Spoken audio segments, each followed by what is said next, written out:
মানুষ বাঁচে তার কর্মে, মানুষ বাঁচে তার ধর্মে, মানুষ বেঁচে থাকে মানুষের মাঝেই। তাই সবার উচিত মানুষ মানুষকে ভালোবাসা, মূল্যায়ন করা, কাছের মানুষগুলোকে আরো বেশি আগলে রাখা।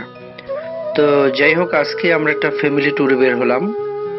তো যেতে যেতে হঠাৎ করে একটা সিদ্ধান্ত নিলাম। আমাদের আজকের প্ল্যানিং ছিল, আমরা পাশেই একটা রেস্টুরেন্ট হয়েছে, রিসোর্টের মতো, রামলিয়ার পরে ব্ল্যাক ক্রাফট, ওখানে যাব। গাড়িতে ওঠার পরে হঠাৎ করে একটা প্ল্যান হলো যে আমাদের যে ট্যুরের যে একটা বাজেট আছে, ওই বাজেটের কিছু অংশ আমরা আসলে গরিব মানুষদের জন্য বা অসহায় যারা আছে কন্ট্রিবিউট করব।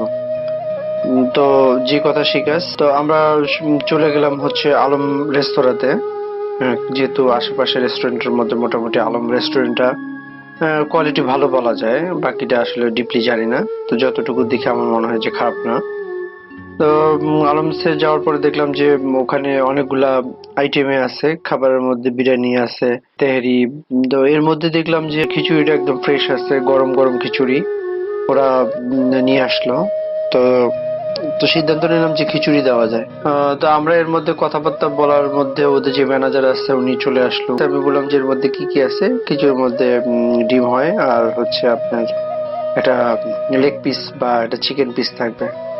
তো বললাম যে সাথে একটা পানি আর একটা কোকা কোলা আপনারা অ্যাড করে দেন, টোটাল বিল যা আসবে ওটা আমি পে করে দিচ্ছি।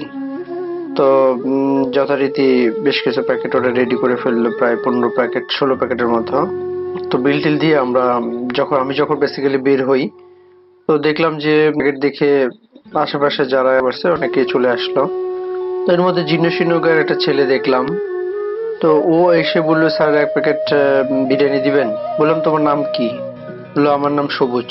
বলতে আমার একটা গান মনে পড়ে গেল, সবুজের বুকে লাল থাকবে চিরকাল। বললাম তোমার বাসায় কে কে আছে?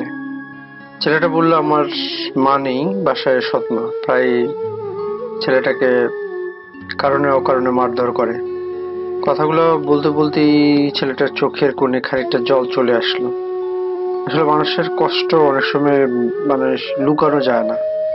অনেকে অনেক ব্যাপারে অনেক সময় নিজের দুঃখ কষ্টগুলো লুকাইতে চায়, কোনো না কোনো ভাবে সেটার আত্মপ্রকাশ কিন্তু ঘটেই।